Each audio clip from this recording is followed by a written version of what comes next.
Halo semuanya, perkenalkan nama saya Rizky Wulandari, NIM 2115301037 dari STR Kebidanan Reguler 1 tingkat 1. Di sini saya akan menjelaskan PPT, yaitu materi pentingnya landasan hukum dalam praktek profesi. Yang pertama ada definisi hukum. Hukum merupakan himpunan peraturan yang diciptakan oleh pihak berwenang dan hidup di dalam masyarakat yang dapat memaksa orang supaya menaati tata tertib serta memberikan sanksi yang tegas atau berupa hukuman terhadap siapa saja yang tidak mau patuh mentaatinya. Kemudian ada aspek hukum dan keterkaitannya dengan pelayanan atau praktek bidan dan kode etik. Bidan merupakan suatu profesi yang selalu mempunyai ukuran atau standar profesi. Standar profesi bidan yang terbaru adalah diatur dalam Kemenkes RI nomor 369/MKes/SK/Romawi 3/2007 yang berisi mengenai latar belakang kebidanan. Dasar hukum dalam praktek kebidanan yaitu berupa norma hukum atau ketentuan dalam peraturan perundang-undangan yang menjadi landasan atau dasar bagi setiap penyelenggaraan tindakan pelayanan kesehatan, terutama kebidanan. Dikarenakan dasar hukum berada dengan hukum dasar, maka dasar hukum dalam praktek kebidanan yaitu Undang-Undang Kebidanan, Undang-Undang Kesehatan RI, Peraturan Menteri Kesehatan RI, dan lain-lain. Kemudian ada Kode Etika Bidan di Indonesia. Pekerjaan yang dilakukan oleh bidan merupakan suatu profesi yang didasarkan pada pendidikan formal tertentu, naik untuk cari nafkah maupun bukan untuk mencari nafkah. Dalam praktek kebidanan juga terkait oleh suatu etika profesi. Etika adalah peraturan tentang tindakan laku yang hanya berisi kewajiban saja dan mengatur apa yang baik dan tidak baik. Sedangkan kode etik dibuat oleh organisasi profesi. Bidan berupaya semaksimal mungkin. Sebagai contoh, perikatan atas dasar perjanjian adalah ketika pasien datang ke tempat. Kemudian ada hak-hak klien dan persetujuan untuk bertindak. Hak pasien antara lain, yang pertama, pasien berhak memperoleh informasi mengenai tata tertib dan peraturan yang berlaku di rumah sakit atau institusi pelayanan kesehatan. Yang kedua, pasien berhak atas pelayanan yang manusiawi, adil dan jujur. Yang ketiga, pasien berhak memperoleh pelayanan kebidanan sesuai dengan profesi bidan tanpa diskriminasi. Yang keempat, pasien berhak memilih bidan yang akan menolong sesuai dengan keinginannya. Yang kelima, pasien berhak mendapatkan informasi yang meliputi kehamilan, persalinan, nifas, dan bayinya yang baru lahir. Yang keenam, pasien berhak mendapatkan pendamping suami keluarga selama proses persalinan berlangsung. Yang ketujuh, pasien berhak memilih dokter dan kelas perawat sesuai dengan keinginannya dan sesuai dengan perutan yang berlaku di rumah sakit. Yang kedelapan, pasien berhak dirawat oleh dokter yang secara bebas menentukan pendapat kritis dan pendapat etisnya tanpa campur tangan dari pihak luar. Yang kesembilan, pasien berhak meminta konsultasi kepada dokter lain yang terdaftar di rumah sakit tersebut atau second opinion terdapat penyakit yang dideritanya. Yang 10, pasien berhak meminta atas privasi dan kerahasiaan penyakit yang diderita termasuk data-data medisnya.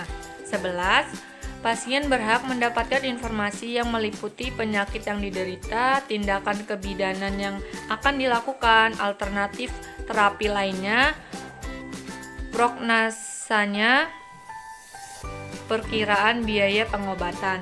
12, pasien berhak menyetujui atau memberikan izin atas tindakan yang akan dilakukan oleh dokter sehubungan dengan penyakit yang dideritanya.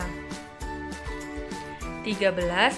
Pasien berhak menolak tindakan yang hendak dilakukan terhadap dirinya dan mengakhiri pengobatan serta perawatan atas tanggung jawab sendiri sesudah memperoleh informasi yang jelas tentang penyakitnya. 14. Pasien berhak didampingi keluarganya dalam keadaan kritis. Kemudian ada tanggung gugat. Definisi tanggung gugat menurut kamus biasanya menggunakan kata seperti tanggung jawab, dapat dipertanggungjawabkan, dan kewajiban. Dalam sebuah praktek kebidanan menyatakan setiap bidan yang melaksanakan praktek kebidanan bertanggung gugat terhadap prakteknya dalam lingkungan praktek apapun. Kode tingkah laku profesional mengatakan setiap perawat bidan dan memiliki kesehatan yang sudah terdaftar secara bertindak setiap waktu dan cara yang memperkuat kepercayaan dan keyakinan masyarakat. Untuk mempertahankan dan meningkatkan pemahaman dan reputasi profesi yang baik untuk melayani kepentingan masyarakat, dan yang terpenting adalah untuk melindungi kepentingan individu, pasien, dan klien.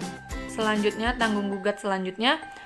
Prinsip penting dalam kutipan tersebut adalah pertanggungjawaban secara individu, kepercayaan masyarakat, dan keyakinannya.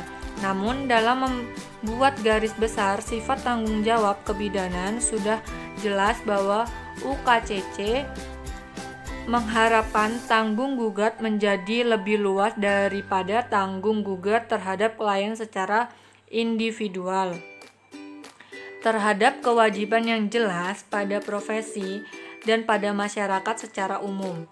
Oleh karena itu, bidan sebagai pelaku tugas profesional dapat diminta pertanggungjawabannya baik secara hukum maupun berdasarkan etika profesi. Tanggung jawab hukum dikenal dengan sebutan gugatan perdata dan atau tuntutan pidana.